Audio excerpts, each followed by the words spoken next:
জুলাই গণ অভ্যুত্থান ঐতিহাসিক এই সংগ্রামে নায়কের ভূমিকায় ছিল ছাত্র জনতা আর বিপরীত ভূমিকায় আইন শৃঙ্খলা বাহিনী। পরে অবশ্য গণেশ উল্টে গেছে, সেই বাহিনীর অনেকেই হয়ে উঠেছেন জুলাই যোদ্ধা।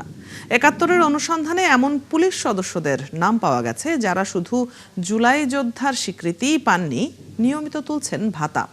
শহীদ হিসেবেও ৩০ লক্ষ টাকার ক্ষতিপূরণ তুলেছেন কয়েক পুলিশ সদস্যের স্বজনরা। তালিকায় নাম পাওয়া গেছে র্যাব ও অন্যান্য বাহিনীর সদস্যদেরও। সুমন তানভীরের ধারাবাহিক প্রতিবেদনের প্রথম পর্ব। ক্যামেরায় ছিলেন SM বাপ্পি।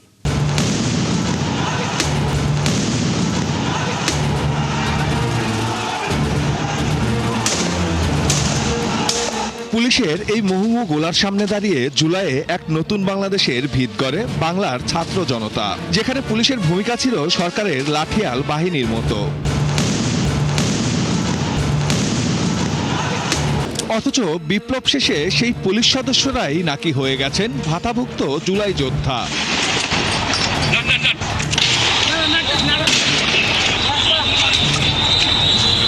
এমন গুঞ্জনের সত্যতা যাচাই জুলাই আন্দোলনে সংশ্লিষ্ট বিভিন্ন সংগঠন থেকে সন্দেহভাজনদের তালিকা সংগ্রহ করি আমরা।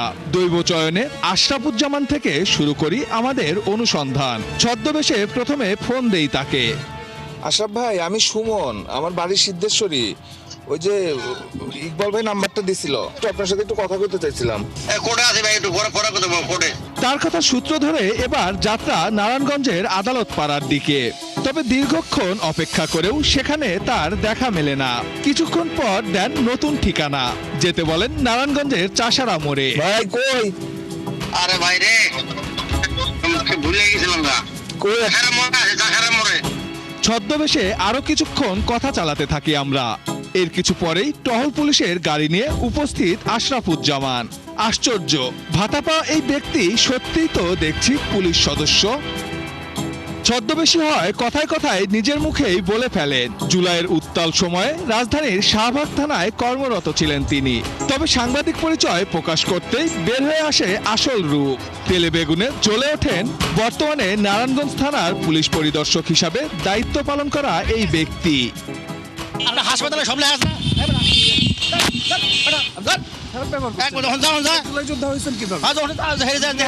পুলিশ হিসেবে শাহবাগের মতো উত্তাল জায়গায় দায়িত্ব পালন করেও কিভাবে জুলাই যোদ্ধা বনে গেলেন? কার আশীর্বাদেই বা নিয়মিত পাচ্ছেন ভাতা?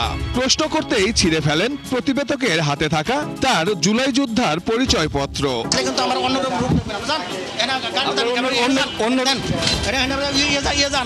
হাসপাতালে যান। আপনি জুলাই যোদ্ধা হন কিভাবে? বাংলাদেশ পুলিশে আপনি জুলাই যোদ্ধা হন কিভাবে? এরপরই একটি রেস্টুরেন্টের ভেতর গিয়ে ওয়াশরুমে ঢুকে পড়েন এই ভুয়া যোদ্ধা। জুলাই যোদ্ধার ভাতা কিভাবে নেন আপনি বাংলাদেশ পুলিশের সদস্য হয়ে? বাংলাদেশ পুলিশের একজন সদস্য হয়ে জুলাইয়ের আন্দোলনে তিনি জুলাই যোদ্ধা হিসেবে ভাতা নিচ্ছেন, এবং সেই প্রশ্নটি করার পর তার যে MIS অর্থাৎ যে কাগজটি তিনি সেটি ছিঁড়ে ফেলেছেন। কোনো জবাব দিতে রাজি নন তিনি। দীর্ঘ প্রায় 1 ঘন্টা পর ওয়াশরুম থেকে বের হয়ে প্রতিবেদককে দেখা মাত্রই মেজাজ হারিয়ে ফেলেন। কেড়ে নিয়ে ছুঁয়ে ফেলে দেন বুক। শারীরিকভাবে আক্রমণ করেন প্রতিবেদককে। ব্যবস্থা নেওয়ার হুমকিও দেন। আপনি কি পুলিশের সামনে দেখছেন? আমার এখানে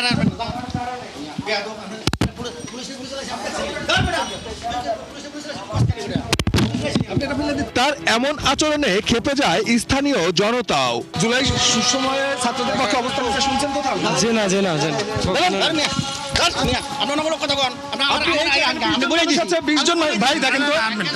আপনি অপরাধ করতে আছেন, অপরাধ ধরে লাইছে।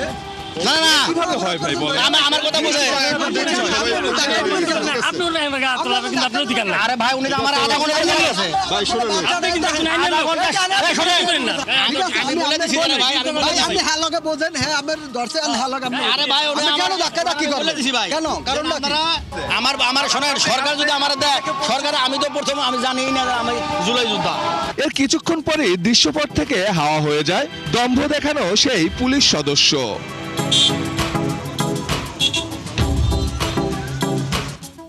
তবে শুধু এমন ভাতা নয়, এমন 2 জন নিহত পুলিশ সদস্যেরও সন্ধান মিলেছে যাদের নাম উঠে গেছে জুলাই শহীদের তালিকায়। স্বজনদের অ্যাকাউন্টেও ঢুকে গেছে সম্মানী বাবদ 30 লাখ টাকার সঞ্চয়পত্র।